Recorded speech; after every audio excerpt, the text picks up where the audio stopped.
Baik, Ibu-ibu dan Bapak, kita mulai lagi. Kalau ada yang akan ditanyakan, boleh, karena ini sesi terakhir ya. SKS keempat.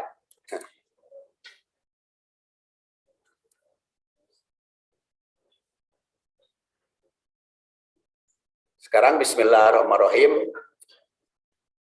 Wajhat fi ma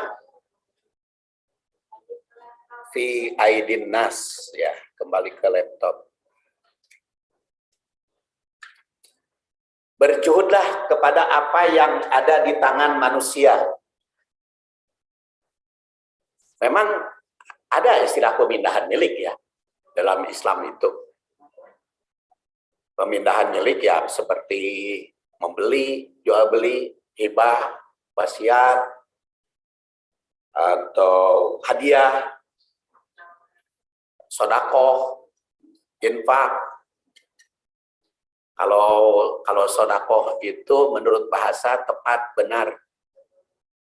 Kalau infak menggunakan harta. Kalau zakat pembersihan. Makanya zakat, infak, sodakoh. Secara sepintas kita bahas dulu. Zakat apabila sasarannya benar, maka disebut sodakoh. Maka innamas sodakot lil fuqara wal masakin. Kalimatnya sodakoh itu. Zakat itu, padahal itu zakat. Lil fuqara. Fuqara itu apa? Sering saya katakan di Indonesia fuqara sok disamakeun jeung miskin, padahal beda. Fuqara mah alladzina uhsiru fi sabilillah. Orang yang terikat di dalam perjuangan agama Allah itu fuqara. Ayastatiuna dorban fil ardi, sehingga tidak punya kesempatan untuk cari nafkah, mencari pencarian. Itu fuqara. Kalau masakin adalah orang yang tidak memiliki kemampuan memenuhi kebutuhan hidup layak. Itu masakin. Ya kita kan sok disaramakeun fakir miskin, mana beda itu. Kalau fuqara mah fakir mah orang yang jihad di jalan Allah. Orang yang berjuang di dalam agama Allah. Makanya panitia zakat harus bedakan antara fakir dengan miskin. Jangan disamakan. Kalau miskin itu orang yang tidak mampu menghidupi kehidupan karena mungkin karena PHK, karena mungkin tidak punya kesempatan berusaha, karena kekurangan ilmu, kekurangan modal, itu masakin. Kalau fuqara mah bukan kekurangan, bahkan yahsabuhumul jahilu agniya. Orang bodoh itu nyangka kaya karena penampilannya bagus, tidak pernah minta-minta. Nah, itu fuqara. Dan masakin harus dibedakan. Karena gini, kalau kita panitia zakat salah sasaran, dimintai tanggung jawab oleh Allah. Di akhirat kelak itu berat. Jadi panitia zakat itu bukan urusan KPK, tapi urusan Allah yang menuntutnya. Yang menuntutnya itu adalah urusan Allah. Berat tanggung jawabnya. Jadi pemindahan hak milik itu ada dalam Islam. Itu infak. Kalau harta, infak itu selalu harta. Tidak pernah infak dengan tenaga, itu selalu harta. Kalau sedekah itu bisa harta, bisa tenaga. Jadi karakteristiknya ya, karakteristiknya. Tapi zakat suka disebut infak karena menggunakan harta. Maka apabila Quran membahas tentang macam-macam harta yang harus dizakati, maka kalimatnya pakai anfiku. Ya ayyuhalladzina amanu anfiku min thayyibati ma kasabtum wa mimma akhrajna lakum minal ard. Nah, itu kalimatnya infak, zakat itu karena dia bicara urusan harta apa. Jadi kalau sasarannya kemana, maka disebut sedekah zakat itu.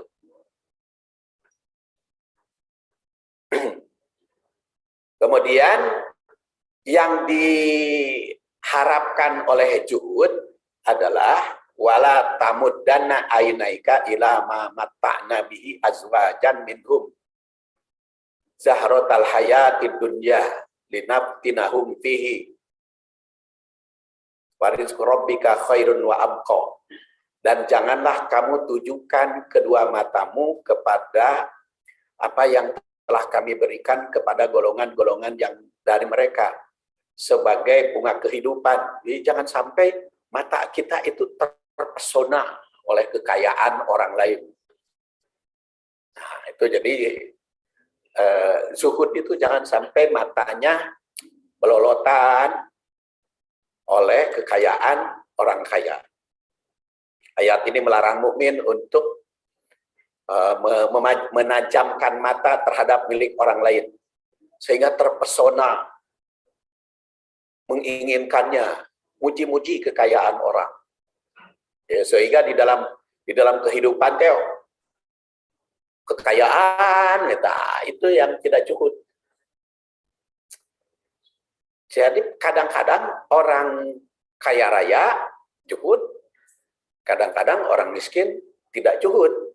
Orang miskin di dalam hatinya ingat kepada kekayaan. Sehingga berani untuk minta-minta. Nah, orang miskin tidak cukup berani minta-minta.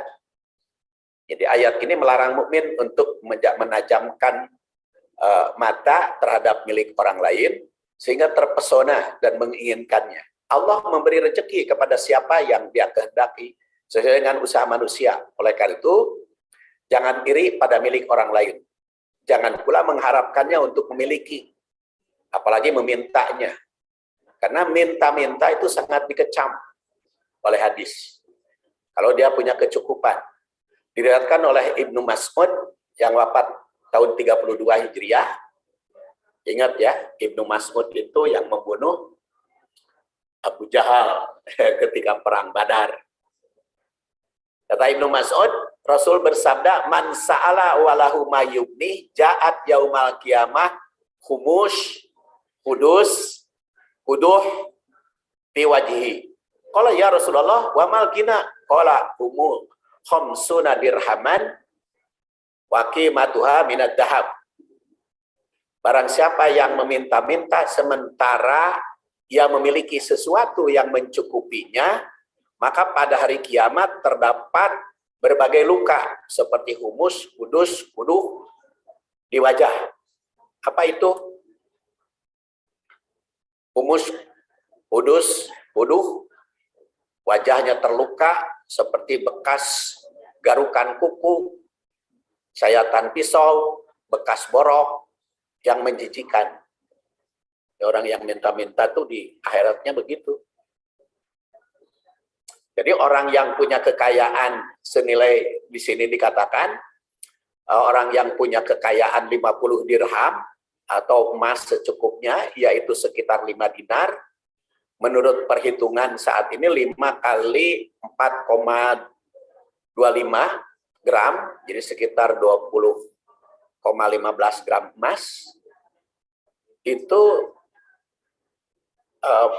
minta-minta akan berpenyakit. 20 gram emas kali 1 juta, 20 juta ya. Punya kekayaan 20 juta, minta-minta, itu bakal berpenyakit tadi.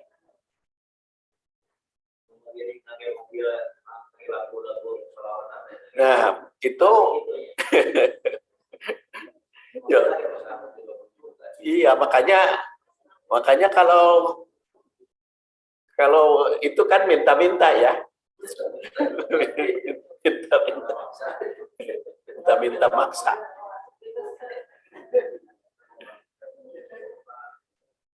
Terus bahkan di sini dikatakan dari riwayat Abu Daud yang wafat 275 Hijriah, man sa'ala wa indahu mayuni wa innama yastaksiru minan nar. Itu sama dengan mengumpulkan api neraka di perut. Yang minta-minta padahal dia cukup. Cukup itu apa? Ya kalau di Bandung kan UMR itu 3.700.000 UMR gitu. Jadi per orang 925.000. Jadi kalau dia masih punya UMR penghasilan 1 bulan, tidak boleh minta-minta karena dia bukan orang miskin.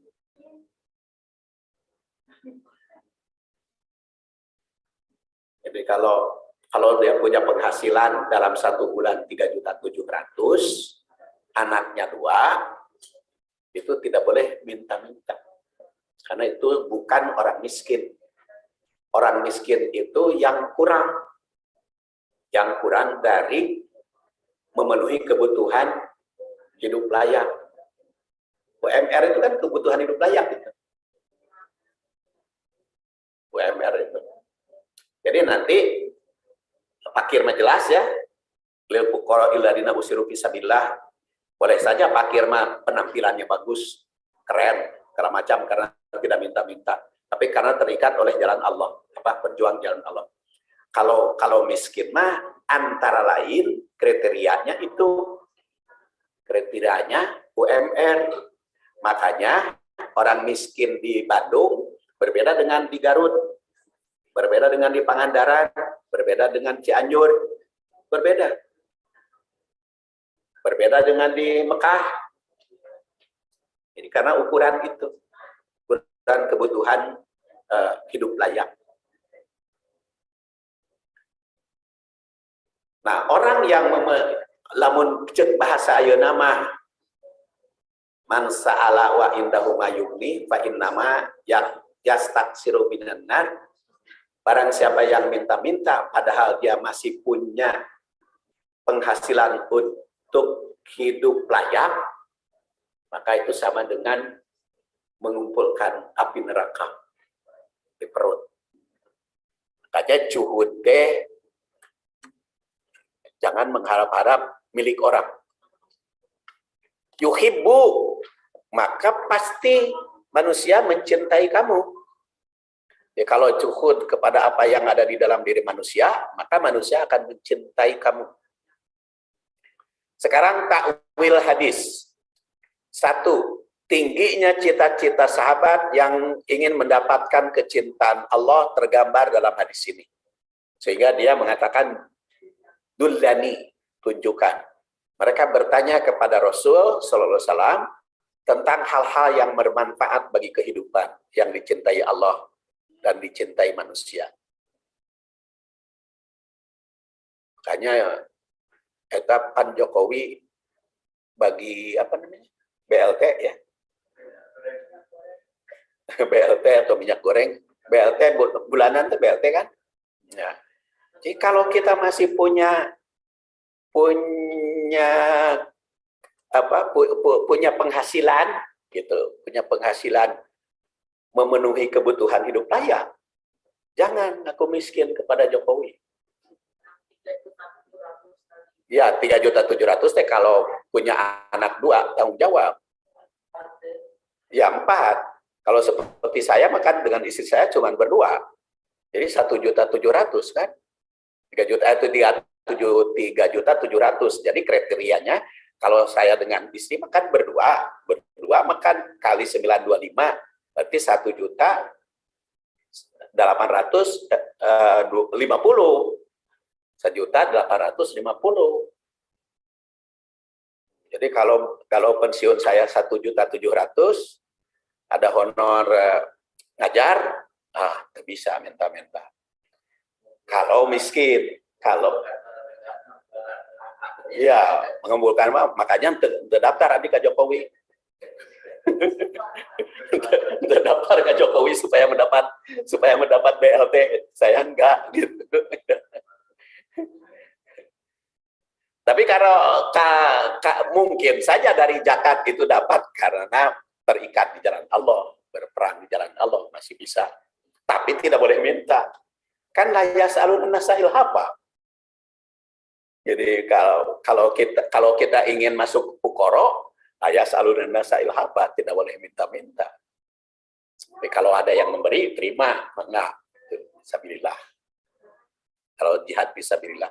Tapi untuk minta-minta, sekarang mah mungkin minta BLT, daftar KRT, KRW, atau cari sumbangan kemana-mana itu sama dengan mengumpulkan api neraka.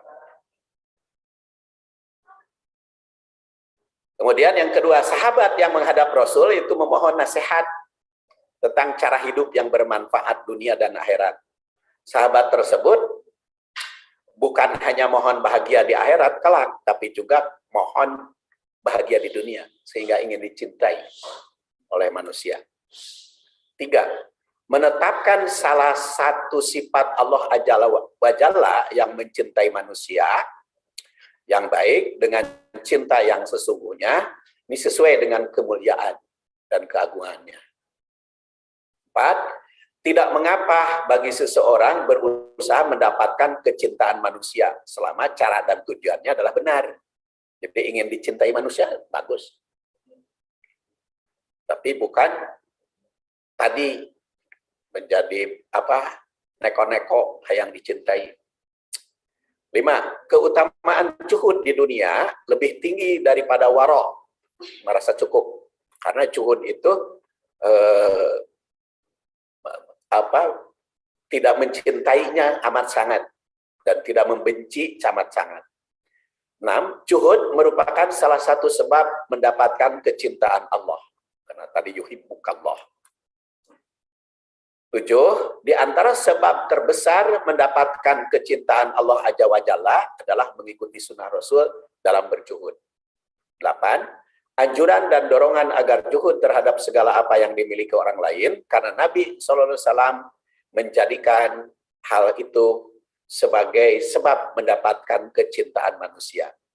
Jadi jika ingin dicintai manusia, jangan menyampaikan ucapan, sikap, dan tindakan yang menimbulkan kebencian orang.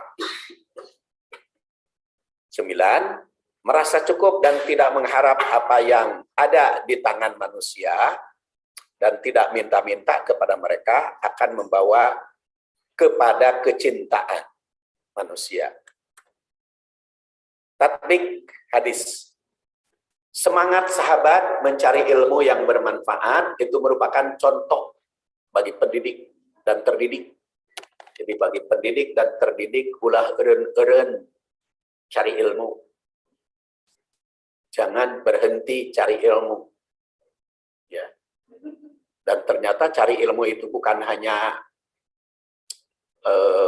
belajar kepada guru dan sebagainya, boleh dengan otodidak, dengan menggali terus-menerus, dan ternyata ilmu tafsir dan hadis digali itu asik gitu ya, asik. Sehingga saya merasakan siang malam itu sibuk nulis, itu asik gitu. Jadi karena ilmu itu bertambah. Suka ditegur itu oleh istri saya, Pak, tong cok capek teuing atau pakai kudu ditulisan segala. Ya, itu adalah kanyaah. Tapi kepuasan batin menulis itu. Ya. Beda kan? Kalau ceramah membagikan tulisan itu lain dengan tanpa tulisan. Itu kepuasan, kenikmatan. Kenikmatan batin yang tidak terhingga, tidak terhingga. Makanya saya tuh khutbah Id itu selalu ada bukunya bagikan, karena itu nanti si khutbah Id itu akan dipakai, dibawa oleh orang, dibacakan di berbagai tempat. Ya, jadi amal jariah kan? Jadi amal jariah, insya Allah. Hasil tulisan itu, hasil tulisan. Jadi memang cari ilmu dengan menulis itu terus menerus gitu, terus menerus bertambah. Kalau untuk ceramah saja mah gampang sih, 10 menit, 20 menit, 40 menit bisa. Tapi justru kalau dengan berbentuk tulisan itu akan lebih. Dan itu perintah Allah. Wa ma arsalna qablaka illa rijalan nuhi ilaihim fas'alu ahla dzikri in kuntum la ta'lamun. Tidaklah kami utus sebelum kamu selain laki-laki yang kami beri wahyu pada mereka. Maka bertanyalah kalian kepada ahli dzikir jika kalian tidak tahu. Jadi ayat ini menggariskan bahwa jika tidak tahu, maka bertanyalah kepada ahli yang lebih tahu. Dengan demikian, seorang pendidik yang tahu harus ditanya. Dan kalau ada istilah bertanya itu belajar, menurut saya ternyata bukan hanya bertanya, belajar tuh ditanya juga belajar. Kadang-kadang kita karena ada pertanyaan, jadi tambah ilmu dengan pertanyaan itu. Ada. Jadi bertanya maupun ditanya itu belajar. Tatbik 2, seorang pendidik semestinya memiliki sifat juhud agar dicintai Allah dan dicintai manusia. Juhud bukan berarti membenci dunia. Bukan pula tidak ada perhitungan duniawi. Juhud adalah meninggalkan yang kurang manfaat baik untuk kehidupan duniawi maupun ukhrawi. Juhud bukan berarti hidup harus miskin. Seorang pendidik boleh saja kaya, namun kekayaannya bukan menjadi cita-cita. Juhud juga bukan berarti tanpa perhitungan atas pekerjaan. Boleh saja seseorang mengambil hasil dari pekerjaannya. Juhud harus ikhlas, tapi bukan berarti tidak boleh menerima imbalan. Juhud jadi dibereku DKM, honor, ceramah, tolak. Tidak berarti harus tolak. Boleh saja diterima. Kan itu mah balas jasa. Jadi jasa manusia. Tapi ceramah kita, khutbah kita mengharap ridho Allah. Adapun di dalam rangka mengharap ridho Allah, menerima imbalan manusia, itu mah hak. Kenapa hak? Karena dalam Quran tadi, lil fuqara alladziina uhsiru fi sabilillah, bagi orang yang berjuang di jalan Allah itu berhak menerima pemberian. La yas'aluna nasa ilhafa, tidak minta-minta pada manusia, itu berhak menerima. Adapun geus diterima, hek bae kamarek dibikeun deui ka saha terserah. Jadi bukan harus menolak, juhud itu boleh. Makanya kata Imam Syafi'i yang wafat tahun 204 Hijriah, Imam Syafi'i itu masih mudanya, meninggal nanti cuma 54 tahun. Ya, kan lahirnya 150, wafat 204, cuma 54 tahun Imam Syafi'i itu. Tapi karyanya besar, banyak. Imam Syafi'i. Jadi kata tadi teh jadi pohon. Kata Imam Asy-Syafi'i, dengan dibolehkannya mas kawin pakai ngajar Quran itu menunjukkan bahwa boleh menerima imbalan. Boleh menerima imbalan dari mengajar. Makanya kadang-kadang kita lupa mau belajar tapi temayar. Kalau kita mau belajar harus bayar.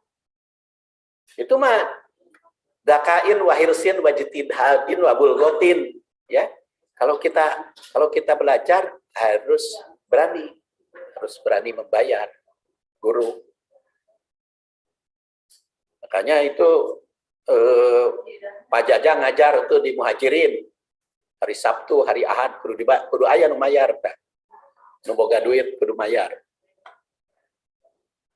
Itu mah wajib. Jadi bukan masalah pajajangna, bukan. Tapi kita yang belajar wajib.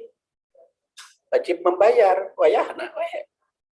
Adapun loba seeutikna mah terserah. Itu mah tergantung kemampuan masing-masing. Tapi itu teh kita harus bertanggung jawab. Harus. Kudu hidung we. Teu kudu dipenta. Da moal menta. Kudu hidung. Hidung itu tidak usah disuruh, Bu. Jadi kudu daek gitu. Kudu daek gitu ya. Kalau Pak, jadi itu mah, ya surti lah, bisa surti ya, bisa surti.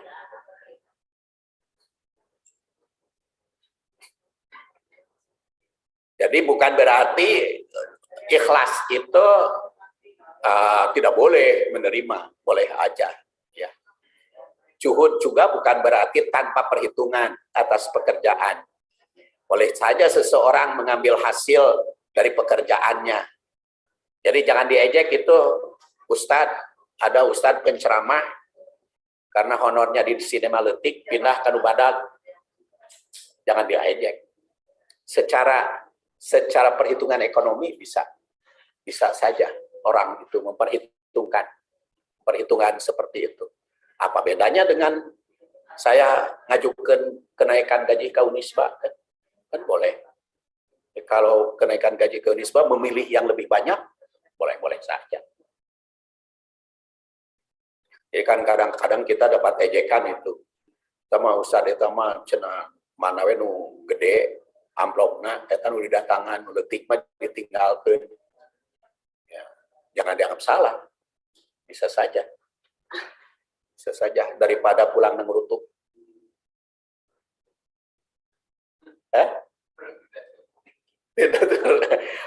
Yang tidak surti teh panitiana bener. Oh iya, orang yang bicara Ustadz. Bicara kepada Ustadz. Dan Ustadz juga harus makan. ya Ustadz juga kan harus makan. harus makan. Iya.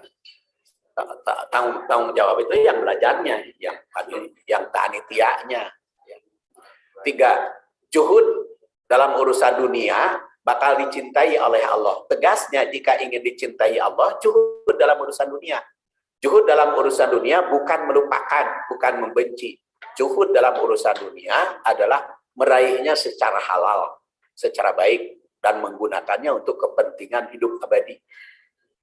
Makanya tadi wabtagi bima atakallahu darul akhirat. Kemudian keempat, pendidik ataupun terdidik mesti berusaha untuk disenangi sesama manusia.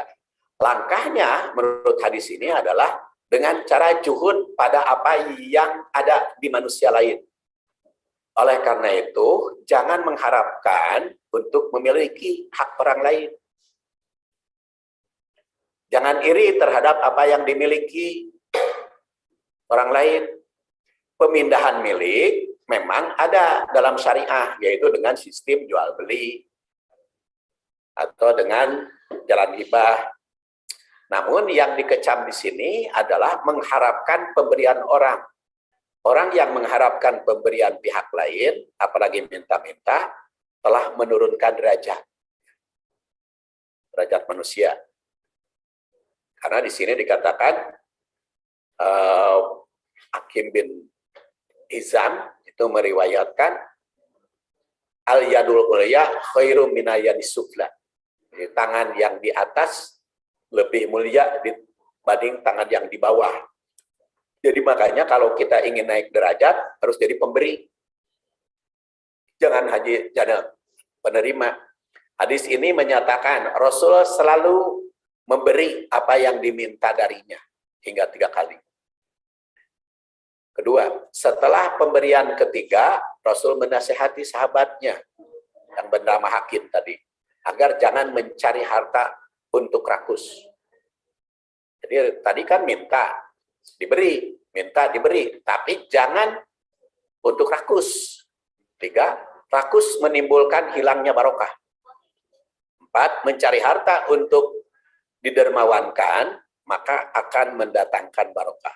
5, pemberi memiliki derajat lebih tinggi dibanding penerima. 6, jika ingin derajat tinggi, jadilah pemberi. Kalau kita ingin memiliki derajat tertinggi, jadi pemberi. Makanya Pak Baidowi itu setiap Jumat memberi konsumsi di sini. Karena dia ingin memiliki derajat tertinggi. Kemarin Pak Baidowi ke Sabtu kan, itu subuh konsumsi. Konsumsi pengajian, konsumsi ceramah, pengajian. Dan tiap hari Jumat itu Pak Baidowi itu kalau bukan Ramadan itu menyediakan makanan konsumsi, karena itu otomatis naik derajat kalau kita jadi pemberi. Kemudian hakim berjanji tidak akan mengurangi hak orang lain sedikit pun. Hakim di sini bukan hakim, namanya ya. Hakim bin Hizam juga memenuhi janjinya hingga zaman Abu Bakar. Kemudian 9, juhud bukan berarti harus menolak pemberian, tapi syukur bila ada yang memberi. Tapi sangat senang menjadi pemberi. 5, juhud dalam kehidupan dunia tentu saja bukan hanya yang berkaitan dengan harta, berkaitan pula dengan tahta. Bahkan pasangan hidup. Juhud dengan cara menghormati hak orang lain, jangan iri terhadap apa yang dimiliki manusia lain. Juhud tentang jabatan bukan berarti selalu menolak bila ada kesempatan. Namun, jika terlalu ambisi untuk meraih jabatan hingga menghalangi hak orang lain. Apalagi kan sekarang suara terbanyak ya. Juhud tentang pasangan sudah jelas, tidak boleh menginginkan memiliki hak orang lain. Itulah mungkin salah satu makna larangan meminang wanita yang telah diminang. Boro-boro dikawin, kakarak diminang, tidak boleh diminang oleh kita, karena itu sudah calon hak orang lain. Nahan Nabi sallallahu alaihi wasallam ayyabi'a ba'dakum ala ba'i ba'din wala yahtubu ar-rajulu ala khitbati akhihi hatta yatrukal khatib qablahu aw ya'dana lahul khatib. Rasul itu melarang sebagian kalian untuk menjual atau berjual beli atas jual beli saudaranya, dan janganlah seseorang meminang atas pinangan orang lain hingga meninggalkannya ataupun dia telah memberi izin. Jadi kalau sesuatu itu sudah ada yang nawar, jangan buru-buru ditawar, kecuali kalau lelang. Kalau lelang mah itu mah jelas ya, sudah jelas itu mah khiarnya sudah jelas. Tapi kalau itu bukan lelang, kalau sedang ditawar orang lain, itu tidak boleh kita menawar yang lebih tinggi supaya terbeli oleh kita. Jadi hadis ini mengisyaratkan larangan memberi atau menawar sesuatu yang sedang ditawar atau dibeli pihak lain. Kedua, juhud dalam jual beli sangat penting. Jangan mengganggu hak orang lain. 3, wanita yang diminang orang lain maka tidak boleh didekati untuk meminang. 4, juhud dalam menghormati pasangan orang lain juga sangat penting. Dengan demikian, prinsip juhud pada yang memiliki manusia adalah tidak boleh mengganggu hak orang lain. Itulah Bapak dan Ibu, kajian hadis tentang yang dicintai Allah dan dicintai manusia. Maka kalau ada pertanyaan yang sifatnya umum, boleh sebelum ditutup. Ya, mangga. Di grup WA Al-Masjid pernah ada yang posting tentang zakat fitri. Posting tentang zakat fitri itu tidak boleh. Kalau zakat fitri itu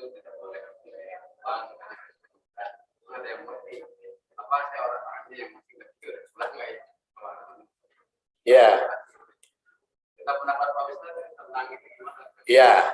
Jadi seolah-olah panitia harus menyediakan beras. Zakat fitri. Pada yang lainnya berbagai. Iya. Zakat fitri itu betul tidak boleh dengan uang. Sebetulnya Rasul itu tidak menyebut zakat fitri itu harus dengan apa. Dia itu sumbernya adalah makanan pokok. Makanya dia sebut syair, tamar, dan banyak itu contoh-contohnya di dalam hadis itu disebutkan yang pada saat itu justru transaksi pada zaman Rasulullah itu memang bukan dengan lembaran uang, tapi dengan barang-barang, tuker barang. Iya, jadi barter. Pada zaman itu kan belum ada uang kertas di zaman Rasul itu. Jadi sistemnya barter. Makanya dia sebut barang si anu apa segala macam. Jadi dipahami bahwa zakat fitri itu bisa dengan barang makanan pokok, bisa dengan alat jual belinya. Dan oleh karena itu, jumlah uang yang harus dikeluarkan untuk zakat fitri sesuai dengan beras makanan pokok yang dimakan ibu-ibu, bapak-bapak. Contoh, di Bandung sekarang zakat fitri berapa? 32.000 teh, eta teh minimum. Berarti kan berasnya harga 12.000 ya? 12.500. Padahal kita umpamanya membeli anu 15.000. Kalau biasanya makan 15.000, beras 15.000, seharusnya zakat itu bukan 32.000, tapi 37,5. Kalau yang biasa dimakan beras itu basmati 20.000 per kilo, berarti 50.000. Zakatnya, zakat fitrinya. Jadi itu diri sendiri yang menilai. Karena pedoman, makanan pokok itu pedoman. Makanya makanan pokok itu disebut satu persatu. Makanya cobalah berpikir, kalau zakat fitri tidak boleh pakai uang, melainkan beras, berarti Jokowi harus mempersiapkan beras. Sekarang penduduk Indonesia Muslim itu 220 juta. 220 juta kali 2,5 kilogram. Berapa itu beras? 450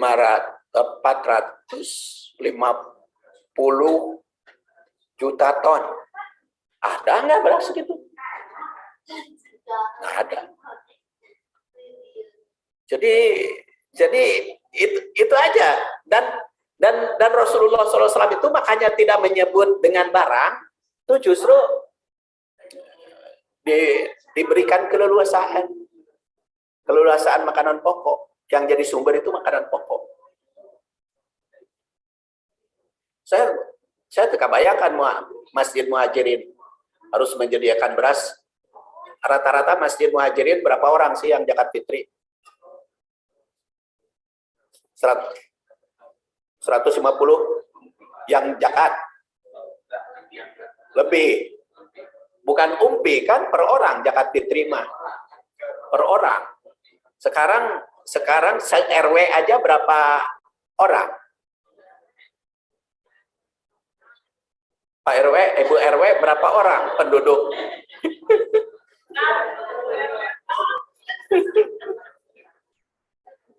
Penduduk RW ini berapa orang?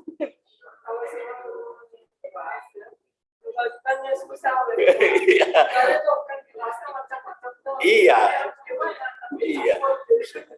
Kalau ada 500 orang saja se-RW, 500 kali 2,5 kilo, berarti kan 1 juta 250 kilo se-RW. 1.000. Ya 1 ton. 1 truk. Oh, 4 ton ya, 1 truk.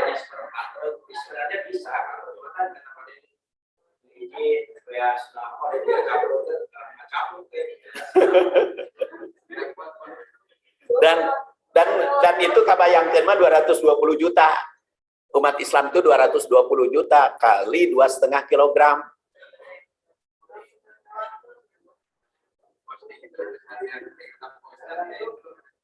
Iya. Sampai kita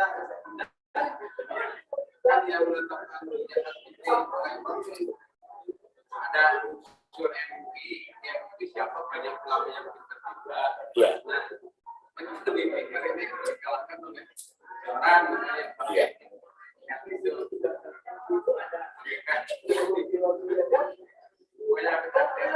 Ya mungkin kalau se-RW mahnya 500 orang berarti kan 1 ton saparapat masih bisa, tapi kan di masjid juga 1 ton lumayan kabagikan lagi.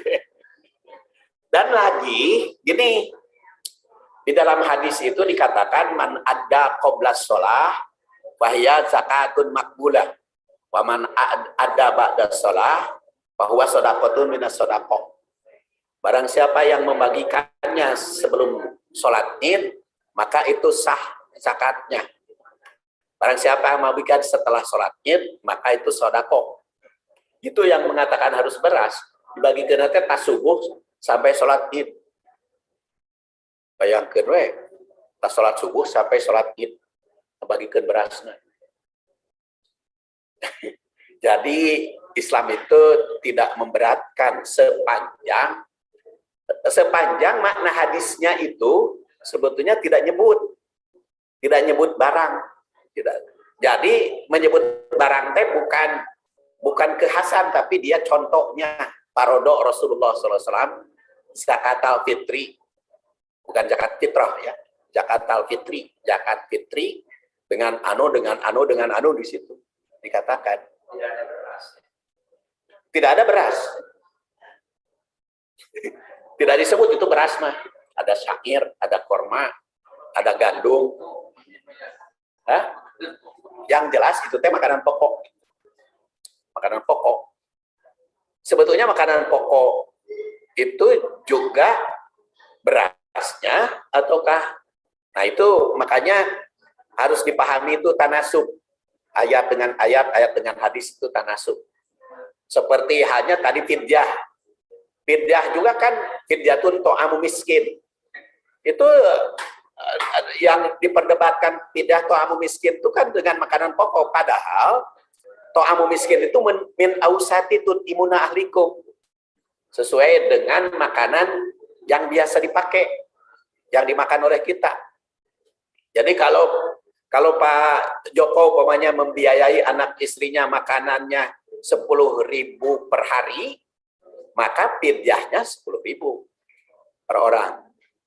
Tapi kalau 100.000, maka fidyahnya 100.000 per hari. Min ausati tutimuna ahlikum. Jadi itu makanya kalau ada yang nanya, saya katakan ke Pak Jajang juga, kalau ada yang nanya fidyah berapa, pertama ditanya berapa makan biasa per hari. Kedua, minimal itu tadi KHL, kebutuhan hidup layak, 3.700.000 per bulan untuk 4 orang. Berarti untuk 1 orangnya 925. Itu batas minimal. Jadi fidyah itu boleh ditetapkan minimal 925.000 per bulan per orang. Dan di dalam fidyah itu kan banyak ragam pemahaman. Ada yang hamil, menyusui, harus fidyah dan kodo dan sebagainya. Padahal di situ tidak ada istilah fidyah dan kodo. Makanya tafsiran Ibnu Abbas lebih kuat. Jadi waladina yutikunahu itu asyaikhul kabir, al-hubla, wal-murdi, kata Ibnu Abbas. Yang wafat tahun 68 Hijriah. Lahirnya 3 sebelum hijrah. Jadi bagi yang orang tua renta, yang tidak mungkin kodok, yang hamil, dan yang menyusui. Itu adalah fidyah. Jadi sudah tergambar oleh kita berapa fidyah jumlahnya, minimal 925, berapa zakat fitri minimal yang kita makan. Jadi oleh karena itu nanti panitia zakat juga tidak boleh menolak kalau ada yang zakat cuma 20.000. Karena makanan biasanya yang dia makan beras raskin.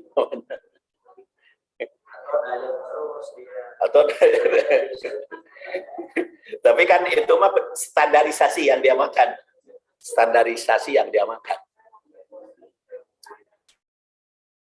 Enggak ada lagi? Bapak, enggak?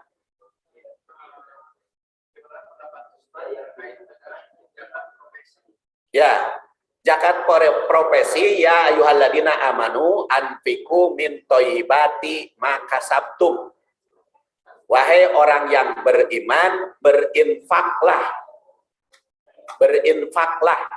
Infak di sini menurut Ibnu Abbas zakat.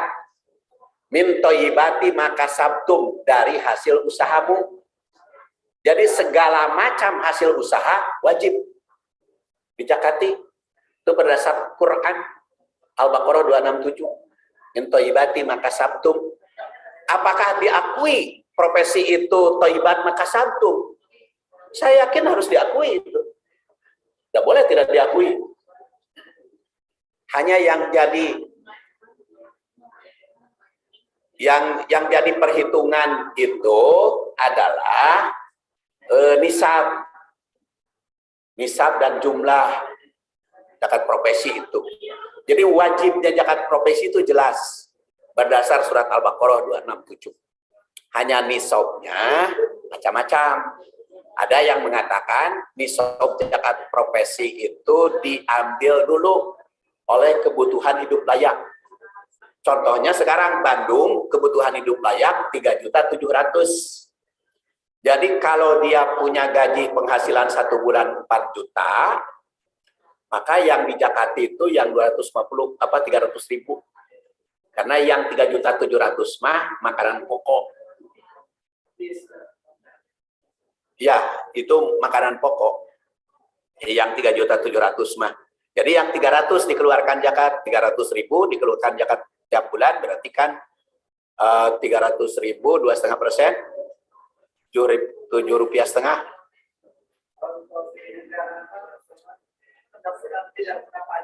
Ya, pendapatan tidak bisa. Saya kira itu pendapatan yang tidak kena pajak. Itu bisa. Tapi kalau kita berzakat juga dari keseluruhan, bagus.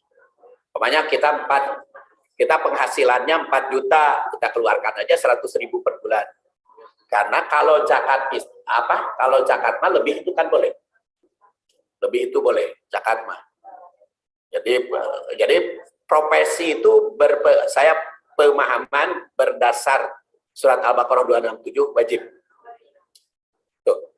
Kalau zakat niaga, kalau zakat perniagaan itu min thayyibati ma kasabtum, dari hasil keuntungan. Pemain tukang bakso. Tukang bakso pagi-pagi modal berapa? 1 juta. Sore dari uang 1 juta tadi jadi seberapa? Pokoknya modal pagi-pagi 1 juta, pulangnya jadi 2 juta. Berarti yang 1 juta dikeluarkan zakat, 2,5% dari 1 juta. Catering kan pagi-pagi belanja. Sekarang karena ada catering, ada online segala macam, tinggal hitung aja. Tinggal hitung tiap harinya berapa keuntungan, keluarkan. Bukan dari modal. Karena modal mah hadisnya dhaif. Itu kunna nukhriju sodakon min lima nu'idulil baik. Kami diperintah zakat dari modal yang kami sediakan. Hadis itu dhaif. Jadi yang sahih adalah kembali ke ayat tadi, yaitu min thayyibati ma kasabtum, hasil usaha. Jadi itu tinggal keuntungannya aja, tinggal keuntungan. Atau Bapak punya kontrakan rumah, kontrakan rumah itu berapa? Potong pajak, potong listrik, potong segala macam, hasilnya bersih, dipotong 2,5%. Sedangkan rumahnya tidak perlu dijakati rumah nama, tapi hasilnya disewakan. Kumaha mun rumahna didiami tidak disewakan? Ya enggak. Zakat rumah tidak ada. Ya sih, ayo. Waktu penyerahannya ya kan. Kalau misalnya kalau kita mau tiap bulan, jadi ngasihkannya tiap bulan. Iya, bagus itu. Tiap tahun. Kan yaumah hasodi. Wa atuhum yaumah hasodi. Keluarkanlah ketika panen. Panen itu kaum gaji tiap bulan. Iya, jadi tiap bulan saja keluarkan. Mana?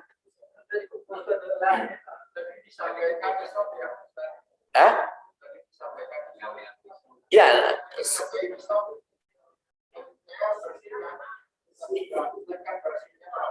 Iya.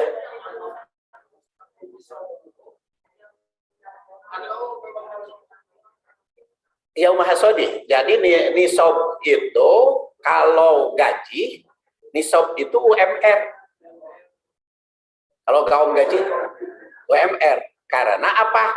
Karena yang wajib dikeluarkan itu yang tidak kena pajak, apa yang yang itu yang kelebihannya. Jadi kalau upamanya penghasilan Bapak 5 juta, padahal anak 2, kan kewajiban Bapak menghidupi anak 2 itu 3.700.000. Berarti ada sisa 1.300.000. Nah, dari 1.300.000 itulah yang wajib dikeluarkan zakat. Nisabnya. 2,5%. Jadi 1,3 kali 2,5. Tetapi kalau mau dari keseluruhan yang diterima, itu bagus. Sedekah, infak fisabilillah. Jadi makanya seperti Pak Asep tadi, penghasilannya aja berapa? 2,5% aja dari situ. Iya, penghasilan dan baik. Urusan itu wajib oke kita mengeluarkan. Oh iya, kan lebih boleh. Kan kita ngitung aja. Atau umpamanya kita langanan aja. Yang paling enak mah langanan, memang ngarah pusing-pusing hitung-hitung, tanganan aja pokoknya jadi donatur ke masjid muhajirin berapa, ke masjid ini berapa, untuk ke guru ngaji berapa gitu. Kita sisihkan setiap bulan, maka otomatis itu sebagai zakat diniatkan. Kan punya kita ada yang ngajar anak gitu ya. Nah, kita sisihkan untuk honor dia dari harta yang kita miliki, jumlahkan. Kita rata-rata per bulan itu berapa? Kalau per bulan 10 juta dengan pemberian dengan amplop dan lain sebagainya, berarti kan 250.000 itu per bulan. 250.000 per bulan itu ya untuk muhajirin, 100 untuk guru ngaji, 100 untuk apa? Untuk yang minta-minta sebagian. Itu paling mudah. Kebanyakan instansi atau perusahaan yang kami, saya langsung iya. Jadi kalau instansi mah dipotong langsung. Seperti saya di Unisba itu ada kewajiban. Jadi setiap gaji itu dulu udah dipotong zakat, namanya Yanmu, Yayasan Mujahid. Yayasan Mujahid Mujadid itu dikelola oleh itu, dan lumayan itu dari yayasan itu bisa beasiswa untuk mahasiswa yang tidak mampu. Tapi kalau di luar gaji potongan kita mengeluarkan itu akan lebih bagus. Mangga Bu.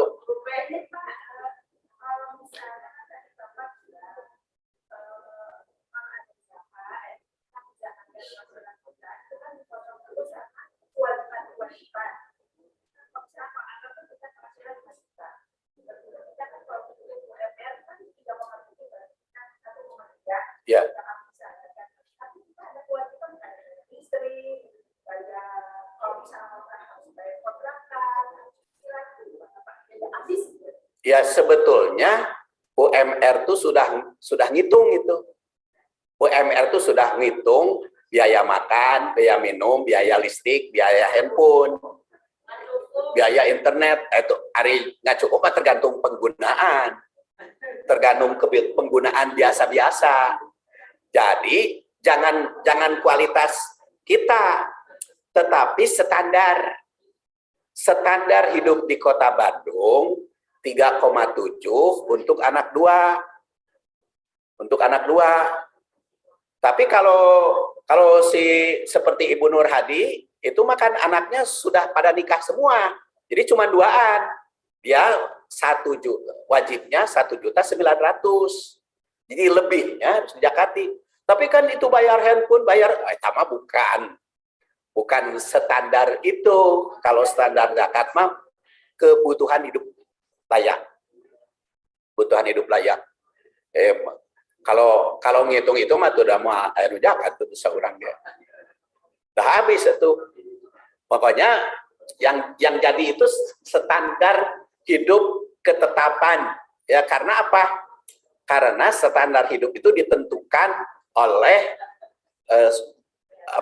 oleh masyarakat, sesuai masyarakat.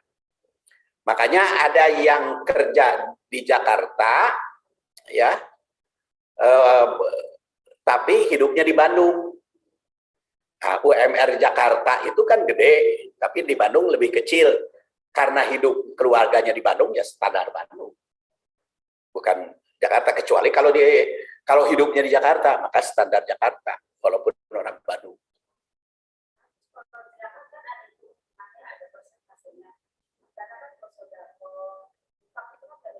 Makanya standar zakat saja semuanya. Jadi diniatkan itu zakat semuanya. Kalau lebih kita niatkan infak tatawu. Jadi makanya tadi ke muhajirin jadi donatur itu niatkan zakat. Kemudian ke guru ngaji itu niatkan zakat. Kenapa guru ngaji? Karena lil fuqara illadina usiru fisabilillah tadi. Ya, jadi makanya itu bisa dipakai itu zakat.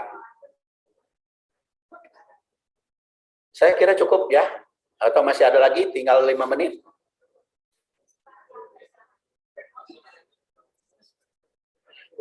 Ya, kalau tidak cukup, insya Allah kalau setuju tadi nanti bulan Syawal kita mulai pengajian Sabtu subuh. Pengajian Sabtu subuh sampai jam 6 ya.